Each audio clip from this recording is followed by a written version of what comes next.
رات کے 2 بجے مسجدوں میں مائک پکڑ لیں گے اور مائک پکڑ کے زور زور سے چیخیں گے اور چلائیں گے، روزے دار بھائیوں اٹھیے، ماں بہنوں اٹھیے، سحری بنائیے، لوگوں سحری کر لیجئے، سحری کا ٹائم ختم ہونے میں 1 گھنٹہ باقی ہے، پھر 10 منٹ بعد چلائیں گے، 50 منٹ باقی ہے، نظم پڑھیں گے، نعت پڑھیں گے، حمد پڑھیں گے۔ یہ ساری کی ساری چیزیں تکلیف دینے کے ضمن میں آتی ہیں۔ کس نے آپ کو اتھارٹی دی اور پاور دیا کہ آپ رات میں 2 بجے مائک پہ چلائیں اور آپ اس کو ثواب کا کام سمجھتے ہیں؟ کون سی حدیث میں آیا ہے کہ آپ لوگوں کو روزے کے لیے اٹھائیں؟ روزہ رکھنا فرض ہے، روزے کے لیے اٹھانا کسی حدیث میں نہیں آیا ہے۔ روزے کے لیے اٹھاتے ہو؟ کبھی فجر کی نماز کے لیے لوگوں کو رات کے 2 بجے سے اٹھایا؟ مائک پکڑ کے کہیے لوگوں فجر کی اذان ہونے میں 1 گھنٹہ باقی ہے، اٹھیے اٹھیے، پھر 50 منٹ باقی ہے، اٹھیے، 40 منٹ باقی ہے، اٹھیے۔ ارے نماز زیادہ افضل عبادت ہے یا روزہ؟ آپ بھی کہیں گے نماز، نماز کے لیے تو آپ نے کبھی نہیں اٹھایا، پھر روزے کے لیے آپ اٹھائیں گے؟ اور معاف کیجئے گا، سب کے اوپر روزہ فرض نہیں ہوتا ہے، آپ روزے داروں کو اٹھا رہے ہیں نا، لیکن وہ بوڑھا آدمی بھی آپ کے چیخنے اور چلانے سے نیند میں ڈسٹرب ہو جاتا ہے، اس کی جس کے اوپر روزہ ہے ہی نہیں، اتنا بوڑھا ہو چکا ہے کہ وہ روزہ رکھ ہی نہیں سکتا ہے، ڈاکٹروں نے روزہ رکھنا منع کر دیا، 90 سال کی عمر ہے، اب وہ روزہ نہیں رکھ سکتا ہے، فدیہ دے گا، ایک مسکین کو کھانا کھلائے گا، اس کے اوپر بس یہی ہے۔ اب آپ روزے کے لیے اٹھا رہے ہیں تو وہ بھی اٹھ رہا ہے۔ کتنے لوگ ایسے ہیں، ایک تو میرے پاس آیا لکھنؤ میں کہ مولانا ہماری مسجد میں اتنی زور زور سے چلاتے ہیں کہ میرا باپ جس کی عمر 85 سال کی ہو چکی ہے اور بیمار رہتا ہے، مجھے نیند کی گولی دینا پڑتی ہے ڈاکٹر کی لکھی ہوئی، جب رات کے 10 بجے ہم اس کو نیند کی گولی دیتے ہیں تب اس کو نیند آتی ہے۔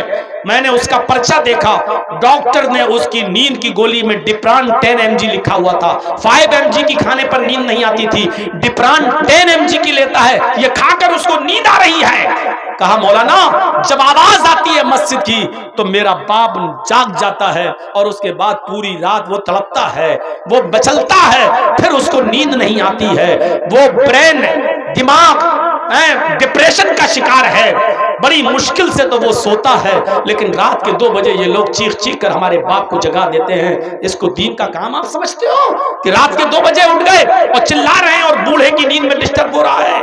ایسی طریقے سے وہ عورتیں بیچاری جو اپنے بچوں کو دودھ پلاتی ہیں اور ڈاکٹروں نے کہہ دیا ہے کہ یہ دودھ جب یہ کھانا کھائیں گی تو دودھ بنے گا اور جب دودھ بنے گا تو بچے کو پلائیں گی، اگر یہ روزہ رکھیں گی تو بچہ بھوکا مر جائے گا جو اپنی ماں کا دودھ پیتا ہے، اس لیے ابھی یہ روزہ نہ رکھیں۔ تو جو عورتیں اپنے بچوں کو دودھ پلاتی ہیں جو روزہ نہیں رکھ پا رہی ہیں اس مجبوری کی وجہ سے، آپ ان کے بھی نیند میں ڈسٹرب کر رہے ہیں۔ شریعت میں نہیں ہے کہ کسی کی نیند میں آپ ڈسٹرب کریں۔ مجھے معلوم ہے پچھلی سال جب رمضان کا مہینہ آیا تھا اور میں اپنے شہر میں اٹاوا میں تھا، روزے کی حالت میں مسجد میں جب میں گیا ظہر کی نماز کے لیے، جمعرات کا دن تھا، تو میں وضو بنا رہا تھا جب مسجد میں، تو وضو سے فارغ ہونے کے بعد ایک لڑکا مسئلہ پوچھتا ہے کہ مولانا ایک بات بتائیے، ابھی ہم جو کلہ کر رہے تھے وضو بناتے وقت ایسے پانی، تو کلہ کرنے کے بعد زبان میں تھوڑا پانی تو لگا ہی رہتا ہے، بھئی آپ نے ایسے لیا پانی، جو کلہ کیا تو پانی تو تھوڑا سا زبان میں لگا ہی ہے، آپ دانتوں سے ایسے تھوڑی کرتے ہیں، ایسے تھوڑی کرتے ہیں، آپ نے پانی لیا کلہ کیا، اب زبان میں جو پانی لگا رہ گیا، چپکا رہ گیا، تھوک نگلتے وقت وہ پانی جو زبان میں چپکا ہے اگر وہ حلق کے راستے سے پیٹ میں چلا جائے تو اس سے روزے پہ کوئی فرق پڑتا ہے کہ نہیں پڑتا ہے؟ میں نے کہا یار یہ تو بڑا نیک آدمی ہے، دیکھو کیسا مسئلہ پوچھ رہا ہے بیچارہ۔ میں نے اس سے کہا کہ تم نے مسئلہ تو اچھا پوچھا ہے، لیکن کل جمعہ ہے، انشاءاللہ جمعے کے خطبے میں وہ مسئلہ بیان کروں گا، سب کو فائدہ ہو جائے گا، تمہارے اکیلے کو کیا ہے، کل ہم جمعے میں بتا دیں گے انشاءاللہ۔ اگلے دن جمعہ تھا، وہ پہلی صف میں آ کے بیٹھا ہوا تھا کہ آج مولانا صاحب مسئلہ بتائیں گے اور لوگوں سے میں کہوں گا کہ دیکھو میں نے پوچھا تھا۔ مجھے ایک دن کا جو موقع ملا، اس ایک دن میں مجھے میرے محلے کے اور گاؤں کے لوگوں نے بتایا مولانا کیا پوچھ رہا تھا، میں نے کہا کل بتاؤں گا انشاءاللہ جمعے میں۔ ارے وہ تو بڑا بے ایمان آدمی ہے، بڑا کمینہ آدمی ہے، وہ مسئلہ پوچھتا ہے، آپ کے پاس آتا ہے۔ اس نے اپنی بہنوں کا حق مارا ہے، اپنے بیٹی کا حق مارا ہے، اپنے بیٹوں کو دے دیا اپنی زندگی میں کہ جاؤ یہ تمہارا یہ تمہارا، اور بیٹیوں کی شادی کر دی، اس کو کچھ دیتا ہی نہیں، کہتا نہیں بیٹیوں کا کیا ہے، شادی کر تو دی، جہیز دے تو دیا، نہ اپنی بہن کو دیا نہ بیٹیوں کو دیا۔ اب دوسرے دن جب جمعے کا دن تھا، میں نے خطبہ دیا، اور آدھے گھنٹے کا ہی خطبہ ہوتا ہے، میں نے اسی خطبے میں بیان کیا کہ لوگ مسئلہ پوچھتے ہیں، زبان کا چپکا ہوا پانی اگر حلق کے راستے سے پیٹ میں چلا جائے تو روزے پہ فرق پڑتا ہے کہ نہیں پڑتا ہے؟ اتنا اہم سوال، اتنا اہم مسئلہ، لیکن پوچھنے والے لوگ ایسے ہیں جو اپنے بیٹیوں کا اور اپنی بہنوں کا حق مار کے کھا گئے، وہ لوگ یہ مسئلہ پوچھتے ہیں کہ روزے پہ فرق پڑتا ہے کہ نہیں پڑتا ہے۔ میرے بھائیوں، نبی اکرم صلی اللہ علیہ وسلم نے اسلام قبول کرنے کے بعد اسود کو کیا بتایا؟ اے اسود، سب سے پہلے تمہارے پاس جو دوسروں کا مال ہے، بکریاں، ان کو ان کے مالکوں کے حوالے کر دو۔ اسود نے کہا ٹھیک ہے۔ اسود ان بکریوں کو لے کر گئے اور خیبر کے قلعے کے دروازے پر ان بکریوں کو چھوڑ دیا، کیونکہ وہ بکریوں کو وہیں تک لاتے تھے اور وہیں چھوڑ دیتے تھے، بکریاں وہیں سے اپنے اپنے گھر چلی جاتی تھیں۔ جب قلعے میں بکریاں داخل ہو گئیں تو بکریاں اپنے اپنے مالکوں کے گھر پہنچ گئیں، اپنے اپنے گھر چلی گئیں۔ اسود آئے اور کہنے لگے اللہ کے نبی، میں نے بکریوں کو ان کے مالکوں کے حوالے کر دیا، جن کی بکریاں تھیں میں نے ان تک پہنچا دی، اب مجھے بتائیے کہ اب میرا کیا کام ہے؟ اسلام لایا ہوں، کلمہ میں نے پڑھا ہے، اب میں کیا کام کروں؟ مجھے کوئی کام بتائیے۔ نماز کا وقت نہیں تھا، اگر نماز کا وقت ہوتا تو اللہ کے نبی کہتے کہ اسود تم نماز پڑھ لو۔ رمضان کا مہینہ بھی نہیں تھا، اگر رمضان کا مہینہ ہوتا تو اللہ کے نبی کہتے اسود تم روزہ رکھو۔ حج کا بھی سیزن نہیں تھا، اگر حج کا سیزن ہوتا تو اللہ کے نبی کہتے اسود اب تم حج کرنے کے لیے چلے جاؤ۔ نماز کا وقت نہیں، رمضان کا مہینہ نہیں، حج کا سیزن نہیں، اللہ کے نبی نے فرمایا اسود تلوار اٹھاؤ اور فلاں فلاں جگہ پر ہمارے صحابہ جنگ لڑ رہے ہیں، تم بھی اس جنگ میں شامل ہو جاؤ، تم بھی اس جنگ کے اندر شریک ہو جاؤ۔ اگر زندہ واپس آ گئے تو غازی کہلاؤ گے، اور اسی جنگ میں اگر قتل کر دیے گئے تو شہید ہو جاؤ گے، اور شہید کے لیے جنت ہے۔ اسود نے تلوار اٹھائی اور میدان جنگ میں چلا گیا، اور اسود میدان جنگ میں لڑا، اس نے 2 کافروں کو قتل بھی کیا، اس نے 2 کافروں کو مارا بھی، لیکن ابھی میدان جنگ میں لڑ ہی رہا تھا کہ اسود کی گردن پر بھی تلوار چل جاتی ہے اور اسود بھی قتل کر دیا جاتا ہے۔ ابھی اسلام لایا تھا، اب شہید ہو جاتا ہے۔ صحابہ کرام اس کو پہچان بھی نہیں پا رہے ہیں کہ یہ کون ہے۔ یہ آیا، ہماری طرف سے لڑنا شروع کیا، 1-2 کافروں کو مارا اور خود مر گیا۔ یہ کون آدمی ہے؟ ہم تو اس کو جانتے نہیں ہیں، یہ آج ہی اس کو دیکھ رہا ہوں، یہ کون آدمی ہے؟ اللہ کے نبی کو بلایا گیا، ایک اجنبی آدمی قتل کر دیا گیا ہے، ہماری طرف سے لڑ رہا تھا، مارا گیا ہے، ہمیں معلوم نہیں کہ وہ مسلمان ہے یا نہیں، ہم اس کو دفن کریں یا کیا کریں، ہم اس کی جنازے کی نماز پڑھیں یا نہ پڑھیں۔ اللہ کے نبی صلی اللہ علیہ وسلم کو جب خبر دی گئی تو نبی اکرم صلی اللہ علیہ وسلم آئے، اور آنے کے بعد آپ نے اسود کی لاش دیکھی، اسود کی باڈی دیکھی، شہید پڑا ہے، اسود کی گردن پہ تلوار چلی ہوئی ہے۔ اللہ کے نبی کی آنکھوں میں آنسو آ گئے اور روتے ہوئے فرمایا صحابیو، یہ تمہارا بھائی ہے، آج ہی تو اسلام لایا ہے، آج ہی تو اس نے کلمہ پڑھا ہے، اشہد ان لا الہ الا اللہ، آج ہی تو اس نے یہ کلمہ پڑھ کر اسلام قبول کیا ہے، اور میدان جنگ میں آ گیا۔ جس وقت اس نے کلمہ پڑھا تھا نماز کا وقت نہیں تھا، رمضان کا مہینہ نہیں تھا، حج کا سیزن نہیں تھا، اس لیے ڈائریکٹ میں نے جہاد کے لیے بھیج دیا ہے، اور یہاں بھی آیا تو قتل کر دیا گیا، شہید ہو گیا۔ آئے میرے ساتھیوں، آئے میرے صحابیوں، یہ پہلا وہ شخص ہے جس نے ایک وقت کی بھی نماز نہیں پڑھی، ایک بھی روزہ نہیں رکھا، ایک بھی حج نہیں کیا، لیکن اللہ نے اس کو جنت کے اندر داخل کر دیا، صرف اس لیے کہ اس نے آج یہ کلمہ پڑھا تھا، اشہد ان لا الہ الا اللہ۔ غور کرو، کلمہ پڑھا، ایک وقت کی نماز نہیں، ایک بھی روزہ نہیں، اور کہاں گیا؟ جنت کے اندر۔ کیوں؟ لا الہ الا اللہ۔ اگر یہ کلمہ نہ پڑھا ہوتا تو کہاں جاتا؟ اگر اس کلمے کو پڑھے بغیر مر گیا ہوتا تو اس کا ٹھکانہ کہاں ہوتا؟ میرے بھائیوں، یہ لا الہ الا اللہ کوئی معمولی جملہ نہیں ہے۔ لا الہ الا اللہ یہی وہ کلمہ ہے جو قبل الموت کوئی پڑھ لے، بیفور ڈیتھ، مرنے سے پہلے اگر کوئی اس کلمے کو پڑھ لے اور اسلام لے آئے تو وہ جنتی ہو جاتا ہے، اور اس کلمے کو پڑھے بغیر مر جائے تو وہ جہنم میں چلا جاتا ہے۔ یہ ہے اس کلمے کی حقیقت۔ ایک 12 سال کا لڑکا ہے یہودی، اللہ کے نبی کی مجلس میں آتا تھا، بیٹھتا تھا، تقریر سنتا تھا، واعظ سنتا تھا، نصیحت سنتا تھا، اور اللہ کے نبی کی خدمت بھی کرتا تھا۔ اپنے گھر آ کر کہتا تھا کہ ابو جان، کیا میں اسلام لے آؤں؟ مجھے محمد کی باتیں بہت پسند ہیں، بہت اچھی لگتی ہیں۔ لیکن عمر کتنی ہے اس کی؟ 12 سال۔ اور جب اپنے باپ سے کہتا تھا کہ ابو مجھے اللہ کے رسول کی باتیں بہت اچھی لگتی ہیں، کیا میں ان کی باتیں مان لوں، اسلام لے آؤں؟ تو اس کا باپ آنکھیں پھاڑ کے کہتا تھا، کیا تو محمد کا کلمہ پڑھے گا، محمد کی بات مانے گا؟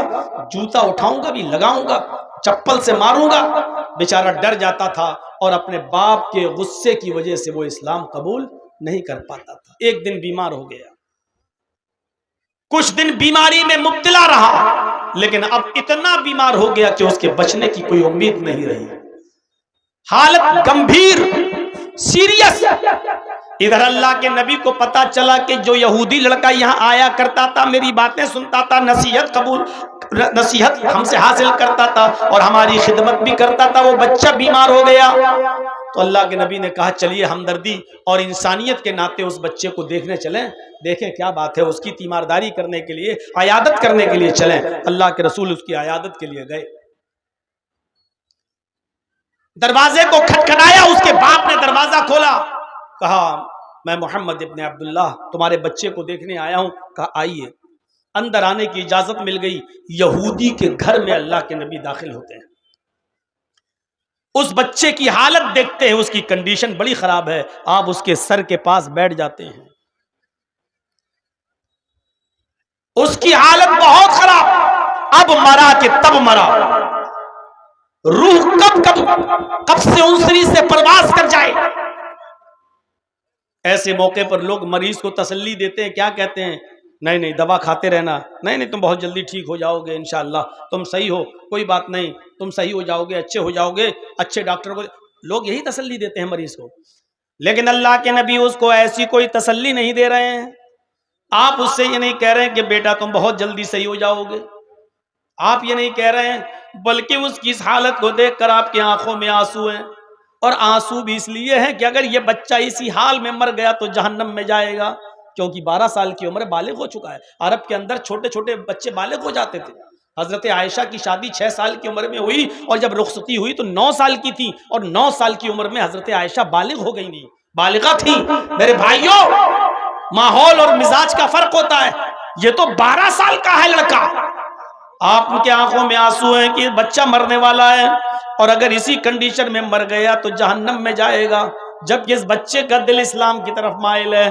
آپ اس بچے کو تسلی نہیں دے رہے ہیں، آپ ہی نہیں کہہ رہے ہیں کہ بیٹے تم جلدی صحیح ہو جاؤ گے، بلکہ اس بچے کے سر پر، اس لڑکے کے سر پر آپ ہاتھ رکھتے ہیں، اور ہاتھ رکھ کر کہتے ہیں قُلْ يَا غُلَامُ لَا إِلَهَ إِلَّا اللَّهُ، آئے بچے لا الہ الا اللہ کہہ دو، آئے غلام لا الہ الا اللہ کہہ دو۔ غلام عرب کے اندر کسی بھی چھوٹے سے بچے کو بھی کہا جاتا تھا۔ آپ نے اس سے کہا قل یا غلام لا الہ الا اللہ، بیٹا لا الہ الا اللہ پڑھ لے، بچے لا الہ الا اللہ کا اقرار کر لے، پڑھ لے۔ اس نے نبی کے چہرے کو دیکھا، پھر اپنے باپ کے چہرے کو دیکھا کہ میرا باپ کیا کہتا ہے۔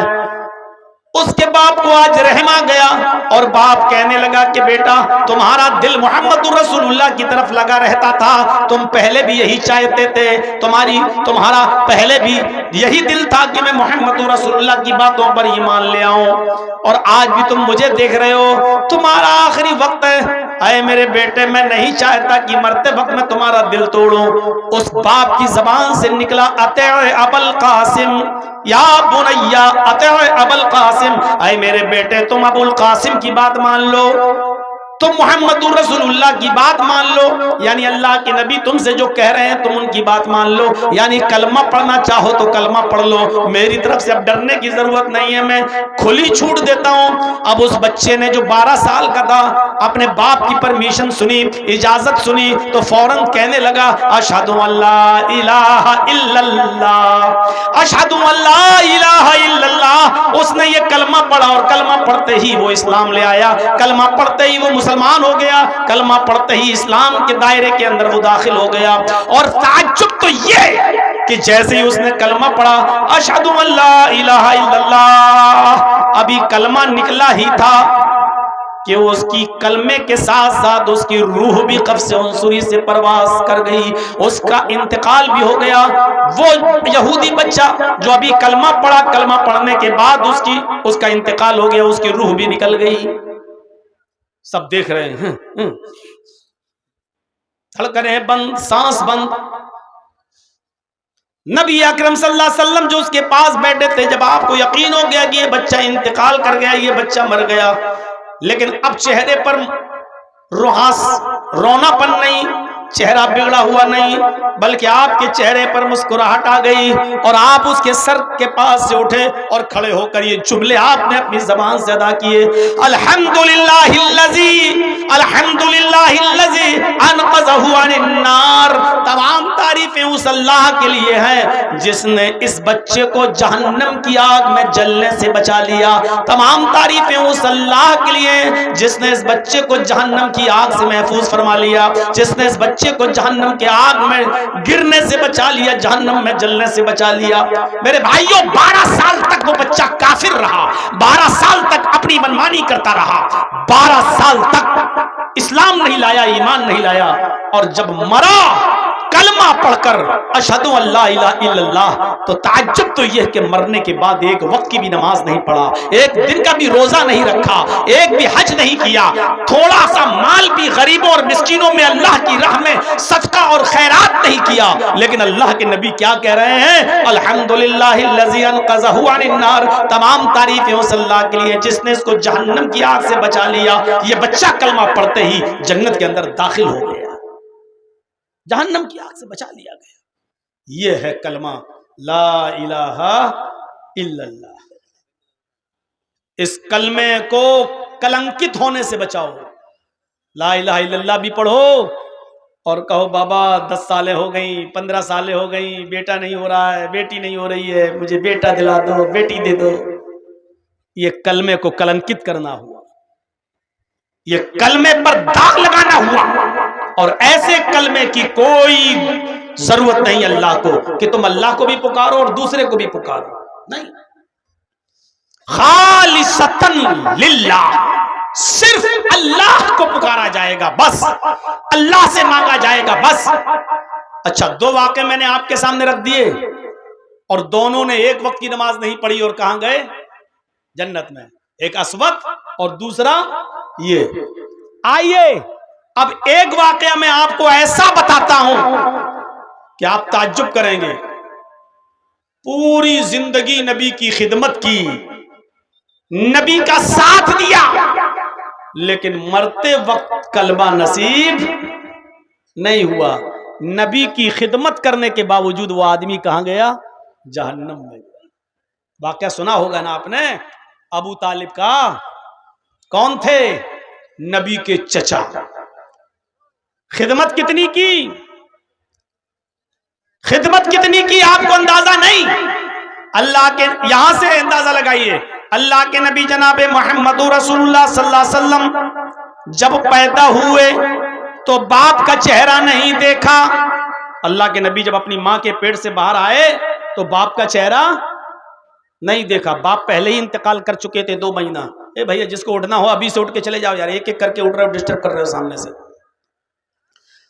باپ کا چہرہ نہیں دیکھا. اور جب محمد الرسول اللہ کی عمر 6 سال کی ہوئی، اور 6 سال کتنا بڑا بچہ ہوتا ہے آپ کو اپنے دماغ میں رکھیے. 6 سال کا بچہ جب نبی اکرم کی عمر 6 سال کی ہوئی تو کہاں آئے؟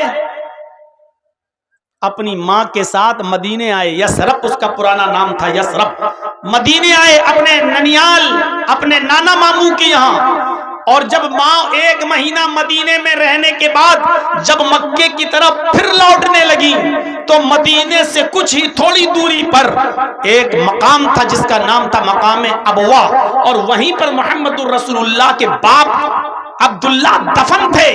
ماں اپنے شوہر کی، محمد الرسول اللہ کی ماں اپنے پتی کی، اپنے ہسبینڈ کی قبر کو دیکھنے کے لیے گئی اور اپنے بیٹے سے کہا محمد چلو ہم تمہیں بھی تمہارے باپ کی قبر دکھاتے ہیں. اور جب اشارہ کیا کہ یہ تمہارے باپ کی قبر ہے، وہیں پر ماں اپنے شوہر کی جدائی برداشت نہیں کر سکی. یاد آئی اور اٹیک پڑتا ہے محمد کی ماں آمینہ کو، اور اسی جگہ پر مقام ابوا پہ اپنے شوہر کی قبر کے پاس آمینہ کی بھی روح نکل جاتی ہے. باپ کی قبر کو دیکھتے دیکھتے بیٹے نے اپنی ماں کو بھی کھو دیا.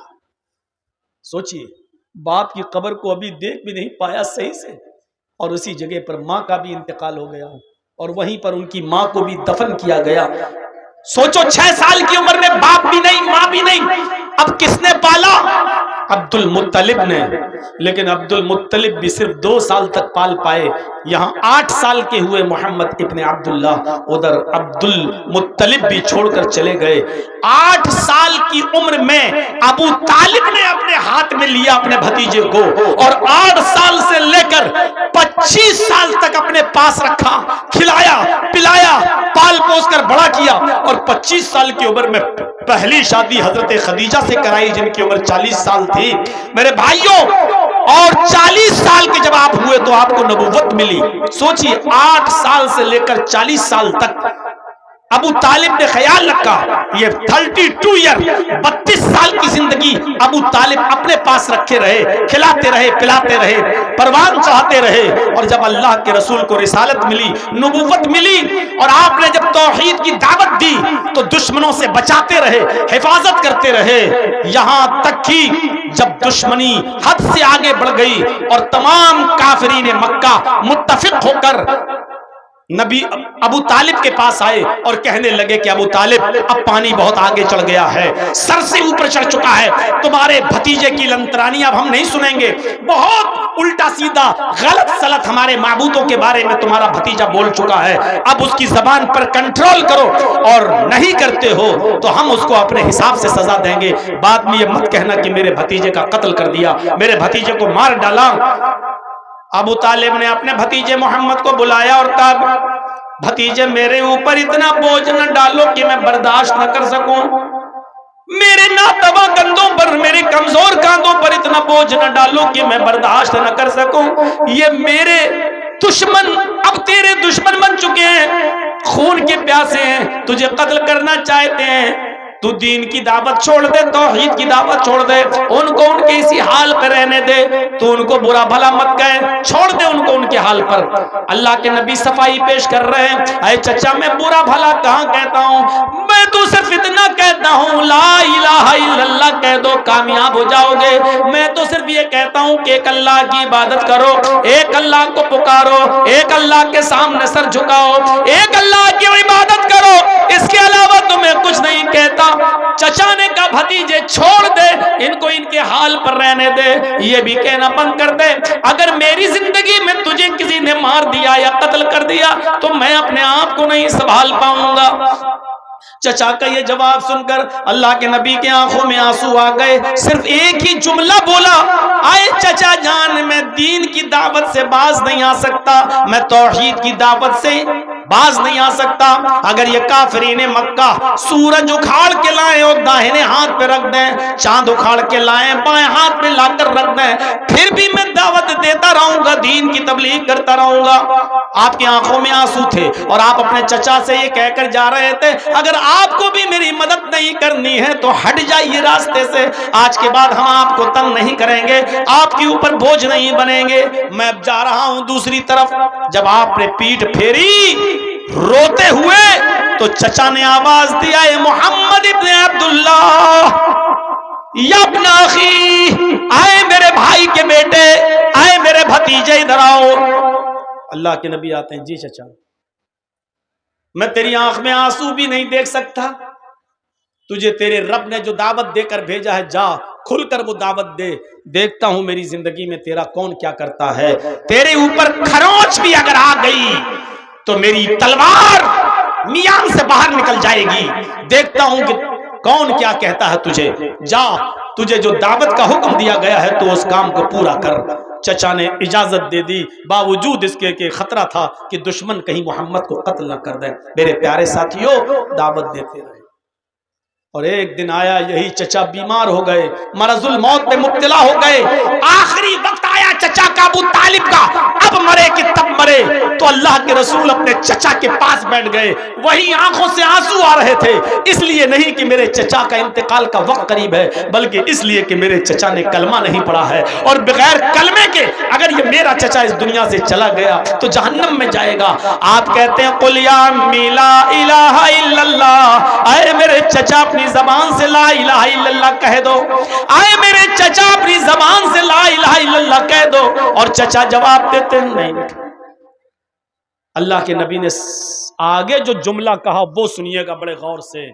آپ نے کہا چچا اگر آپ کو ڈر ہے کہ لوگ سن لیں گے اور بعد میں تانے ماریں گے کہ دیکھو اپنے باپ دادا کا دین چھوڑ دیا، تو ایک کام کریے۔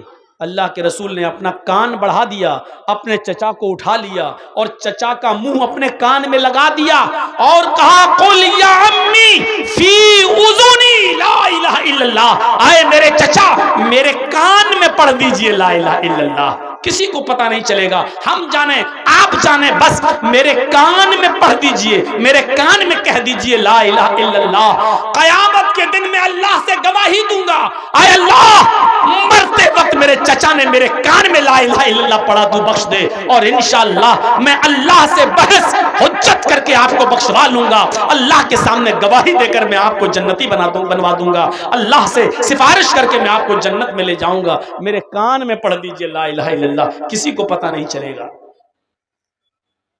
لیکن چچا ابو طالب کہتے ہیں بھتیجے میں نہیں چاہتا کہ میں مرتے وقت اپنے باپ کا اپنے دادا کا دین چھوڑوں، آئے میرے بھتیجے میں نہیں چاہتا کہ مرنے کے بعد میرے لوگ یہ کہیں کہ دیکھو ابو طالب اپنے باپ دادا کا دین چھوڑ گیا، بد دین ہو کر مرا، بے دین ہو کر مرا۔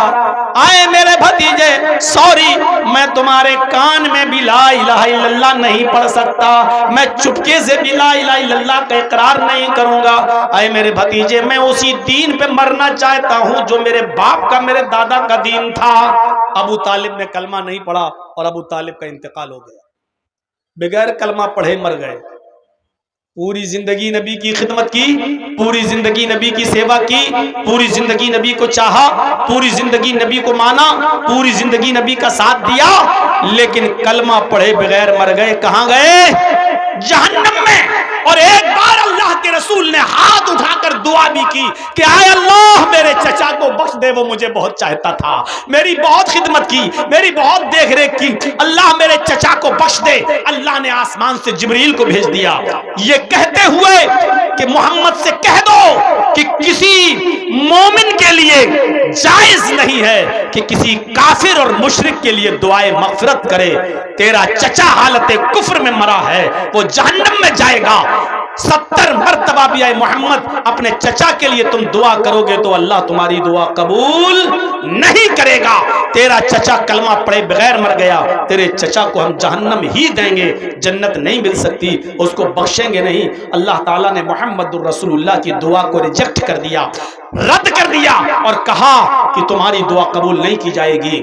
اللہ کے رسول نے کہا اے اللہ وہ مجھے بہت چاہتا تھا، میری بڑی خدمت کی، تو اللہ نے فرمایا اے محمد تمہاری خدمت کی مانتا ہوں اس بات کو، لیکن جنت نہیں دے سکتا، رہے گا تیرا چچا ہمیشہ جہنم کے اندر۔ ہاں اتنا کر سکتا ہوں، اتنا کر سکتا ہوں کہ تیرے چچا کو ہم سب سے ہلکا عذاب دیں، سب سے کم عذاب دیں۔ اور اللہ کے نبی فرماتے ہیں کہ اللہ تعالیٰ میرے چچا کو سب سے ہلکا عذاب دیتا ہے، ان کے دونوں پیروں کے تلوے کے نیچے، یہ دونوں پیروں کے تلوے کے نیچے آگ کی 2 چنگاری، چنگاری جانتے ہو چولہے میں جب لکڑی جلاتے ہو تو چنگاری نکلتی ہے نا،